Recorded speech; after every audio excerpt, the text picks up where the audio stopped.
Hi there, this is Allison with Let's Go Travel Tips. Today is Wednesday, it's July 20th of 2022, and as always, we've got lots to talk about. We've got another cruise line ending their pre-embarkation testing requirement. I want to let you know what the major cruise lines here in the United States are saying on their websites regarding the CDC ending their cruise ship program, as we heard late on Monday. I'm also going to talk to you about some things that I think you might want to think about to pack, just in case you catch COVID, whether you're going on a cruise or any other kind of travel right now, as well as a website that I think will help you be a little bit more prepared, know what to expect no matter where you're traveling in the world.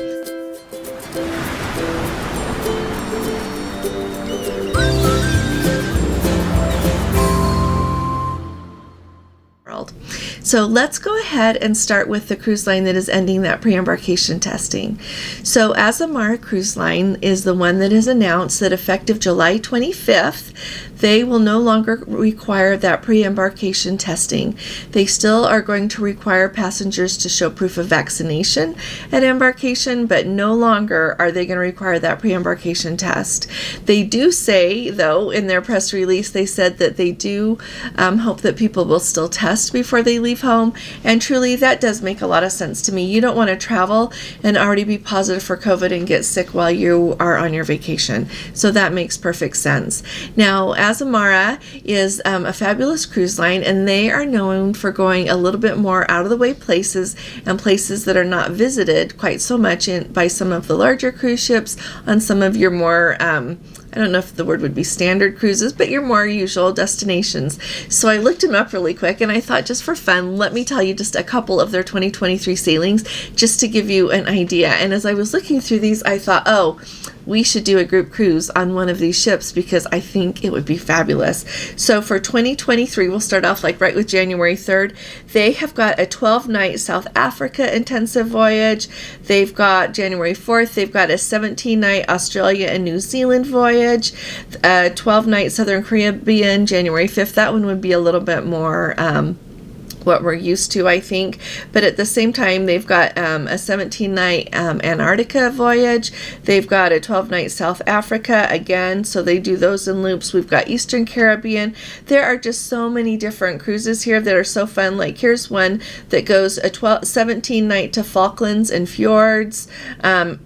So anyway, there are just a Central and South America voyage, so many things. So put them on your list. If you have never sailed with Azamara, I think that they are worth a look. I looked at them.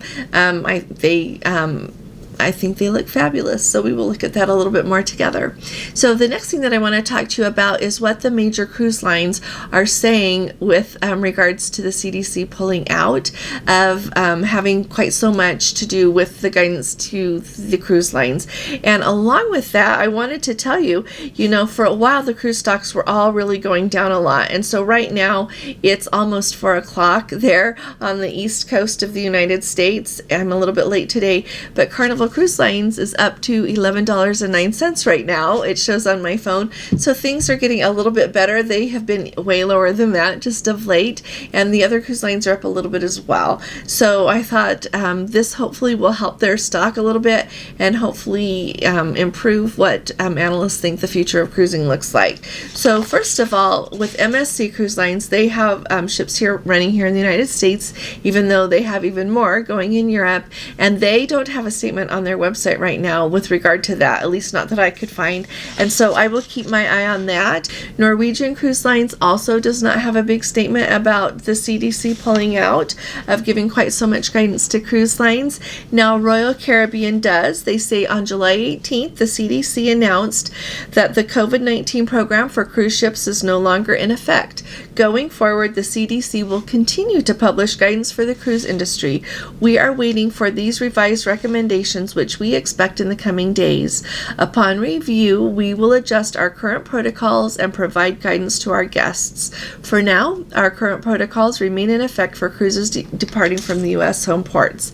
The same thing pretty much is true for Princess Cruise Lines, except for they have a little tweak here, which I thought was really interesting, and I printed it so that I could kind of show you here. They've got this new little section here on their website that is called Travel Guidelines for Unvaccinated guests, updated July 18th of 2022, and I did not see it on the 18th, but that is okay. So the really interesting thing to me is it sounds like they are really, really, really wanting to let people know who are not vaccinated that there is a place for them on their ships, and they are really trying to welcome them in and let them know. And so as I look through this, what they say is, we are ready to welcome you on board. While much has changed over the last 2 years, Princess remains one of the world's top cruise lines with world-class service. And as they go on to say, it's really interesting. They say, as the health guidelines continue to evolve, we are able to accommodate more unvaccinated guests on most sailings without burdensome exemptions or vaccine status justification. Available on a first come, first served basis. And then they've got a link. It says, experience an effortless vacation just the way you like it. Book your cruise today. And then it's got the little button, find cruises. So I clicked on that thinking it was just going to take me to a list of cruises that they were able to accommodate more unvaccinated guests on.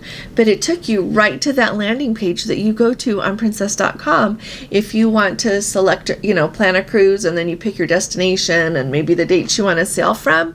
And you know what? I went through a lot of cruises trying to find any that would have like a little banner or a note on it saying anything about accommodating more unvaccinated guests, but none of them say that. And so we are really going to be, at least I am going to be very interested to see what develops as the CDC issues the new guidance. Half of me thinks that maybe the CDC is just revising the name of the program that they're doing. It'll be really interesting to see, although they are not having that color-coded chart that we are used to. Finally, they do have their the guidance that they give for sailings from the United States and Canada does show an update as of July 19th of 2022, and they are basically saying the same thing. It says the termination of the COVID-19 program for cruise ships operating in the U.S. waters is welcome news for Princess and other cruise lines operating in the U.S., and we applaud the CDC's decision as it places cruising on par with other travel, hospitality, and entertainment industry operators. We will review these updated guidelines, but please note there are no immediate changes to our operations. We will keep our guests and travel advisor partners apprised of any updates as information becomes available. In the meantime, please continue to use the information on their website.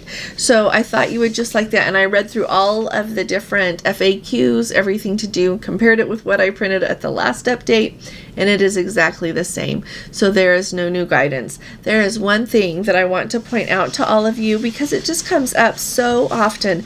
And yesterday we were talking about how now Bermuda is not accepting proof of testing positive within the last 90 days. They are only allowing people to come to Bermuda who show a pre-embarkation negative COVID test. That's it. They're not letting you do that. But I want to let you know that Princess does say that if you have had COVID within the last 90 days, but not within the last 10 days, that you, if you're coming from the U.S., you can just show that positive COVID test, and then they talk to you at their medical center, and you get on, and if you're healthy, then they will let you go ahead and sail. They do not require any longer the letter of recovery. They accept something for their sailings in Europe, or for people that come here from Europe. The EU has a little digital passcode thing that you can show that Princess accepts as well, because they do things just a little bit, like their system there is a little bit different than it is here in the United States.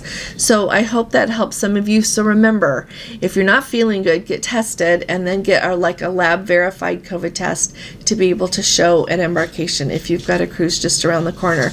And I think that's really important right now as COVID and that variant is just going around so much. So keep that in mind. The next thing that I want to talk to you about, and I would really love to hear from all of you on this, is some things that I recommend that you go ahead and pack, and just in case you get COVID wherever you go. And I would love to hear all your input because everybody has lots of fun ideas and good ideas. So before I tell you though, I just wanted to remind everyone, please do subscribe to our channel if you haven't, and if you appreciate our videos, give this a thumbs up because that really actually does help. So I really appreciate it. So first of all, to me, there are some really obvious things that we have probably all thought about since COVID started. Like when you travel, take even extra of like your prescription medications with you. Make sure that you don't forget anything like that that's important, and that you have plenty of spare. Like even before COVID, I've always worried, but like this last time when we went, I took like a month extra of all of our prescription medicine with us, so that if anything unexpected happened, we would be okay there, and not trying to figure out how we were going to get some more of just our regular prescription medicine. So think about things like that, things that you really can't go without. Take some extra of that. Now, the other ideas that I have for you, maybe you have already thought of them, but first of all, a lot of people comment that who have been in quarantine, like if you bring books with you, bring a couple of books with you. If you've got, like your Kindle, I have a Kindle and I always take it because I have lots of books on there. Take whatever it is with you that will entertain you. Make sure that you have got, like I said, your books, and if you enjoy like playing a game and you've got room to tuck in a deck of cards or a little game that you really enjoy that helps pass the time, tuck that in your suitcase, because if you're in quarantine, you have to stay in your stateroom there, and you can watch TV, but and looking at the movies that are available, there is a lot of them, but like there's not all of them that I would want to watch, and so you're going to need something else to spend your time a little bit. So kind of think about that. Another thing that I think is like really, I would say the most important thing is how you're going to manage your COVID if you get it. And so like I always take, and this time I did more, and I wrapped this up because I didn't want to be sponsoring any brand or anything here, but I took this simple Ziploc with me, and I just wrapped Walmart bags around them so it's not obvious what I have, but it only took this much space, and I have in here, like I've got cough syrup, I've got cold medicine, I've got extra acetaminophen, Tylenol, I've got extra ibuprofen, that's your Advil, so if one of us got a fever or didn't feel good, just lots of different things. And for some people, like their tummy is upset with COVID, I've got things in there for that. Just anything that you can think of that you would like to have if you're not feeling your best, make sure that you take some with you. And I know that sounds like a lot, but I put like actually really a lot in here, and it just takes up this much room, and it doesn't even weigh a lot. And I left it in the boxes that it came in so that I know what the dosing is on it, and I think I pretty much know that anyway after going through life, but sometimes when you don't feel good, you can kind of forget. And then I put together a couple of bags of cough drops for us, and these are easy to squeeze in anywhere, but a lot of people who have been quarantined on cruise ships, and this is across different lines, say that they can run out of cough syrup, cough drops, things like that really quick. And so I have 2 bags of these that I took with us, and luckily we didn't need them. But then when I went, so I took these to Europe with us, we didn't need them. I took them with me when I went to Alaska, just in case, and I'm going to take them with me everywhere we go for the foreseeable future. So think about things like that. This is just what I chose, but choose whatever it is that you like, and make sure that you've got plenty of it tucked in. Now, this might seem kind of basic, but believe it or not, I've had several people say that it's hard to get Kleenex, and you wouldn't think that would be really hard, but if you've got a runny nose, it can be hard to get Kleenex. And so I really like the Kleenex brand, so I bought just like this whole box of it, like just at they have these like at the grocery store, at Walmart, places like that, or even Amazon. And so they have like a whole bunch of these little packets. Like this one has 16 of these little packets, and these little packets are handy anyway. Like I always keep it in my purse in case you like go to the powder room and there's no toilet paper or something like that. But these are nice, they're very soft, and then I have this many with me. Like I took this whole box with me. That might be a little crazy, but just take some extra Kleenex with you if you would like to be sure to have some. Or the other thought that I did have is when you get onto the ship, you could ask your room steward for an extra box just to have in case, and then as you go through your cruise and you don't need it, you could just use it up is the Kleenex in the room. But I also want to point out that these kind of Kleenexes are softer than you usually get on a cruise ship or in most hotels. And so if you have a sore nose from wiping it a million times, you might be really happy to have some soft Kleenex. And so that's a thought. Now, the other thing that I think you might want to consider is to take along some snacks, or wherever you're going when you get there, just buy some extra snacks. And I wouldn't have thought of that, but several people who have been in quarantine told me that is one thing they wish they would have brought. Because for one thing, usually when you're in quarantine, you order off of the menu, the room service menu and the dining room menu. And so it's hard to get like snacks if you just want a little something. Sometimes when you don't feel good, you sure wish you had some crackers. And so just make sure that you bring some things like that, or buy some when you get where you're going, or yeah, that's what I would say, so that you have got some if you want it in your cabin, so that you can have something. And that is kind of like everything that I thought of. Like this is one other thing that I did, like when we got to Rome, like I even just picked up a little like the equivalent of a 7-Eleven type place. I got a couple of things of like regular, they have ginger ale on the cruise ship, but a lot of times they don't have plain 7-Up or Sprite. And plus, if you can't get out of your cabin to go get ginger ale, so I just got a couple of, like, you know, those bottles that are about like this big, just the plastic ones, and I just put them in my carry-on tote and took them on the ship, so that if we needed them and we were quarantined, we would have that if our tummy was upset. And I didn't end up needing them, so we just drank them before we came home. But just think of things like that, things that really would help you. Just go ahead and make sure you've got some with you. That would be what I would say. Now, the last thing would be is make sure that you know how to get a hold of, I would say, like, know how to get a hold of your doctor. If you want an appointment and you're not getting the attention you need on the ship, they will be, because they have been swamped. I don't know if they're quite as swamped now, but sometimes you do hear of the medical team being really, really busy with people on the ship. And mind you, they are trying to take care of anybody that's tested positive for COVID, and they are also trying to take care of a myriad other health issues that the passengers who have not tested for COVID have, which I think keeps them pretty busy anyway. And so, you know, have a way that you know that you can call your doctor, FaceTime your doctor, whatever, to say, you know what, this is going on. What should I do about it, to get the kind of counsel that you need? That kind of goes along with having a phone that generally works, because if like even if you're far away from home is what I'm suggesting. And so like when you pull into port, you could just make that phone call and get any information that you would need that would maybe help you manage your symptoms. So that is what I have for you. And like I said, I would really love to hear from all of you about what you recommend, because you all have the best ideas, so I appreciate it. Now, the last thing that I want to talk to you about is a website that I came across, and I think it is really, really helpful. It is called Sherpa, just like, you know, Sherpa guides. It's called Sherpa, and I'll have Gordon put that link in the box underneath the video here.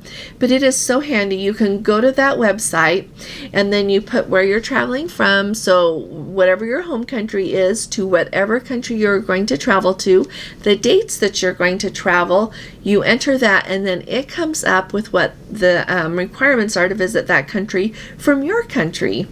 And so, for example, I just put in going from the United States to Italy, which you would never guess that's what I would choose.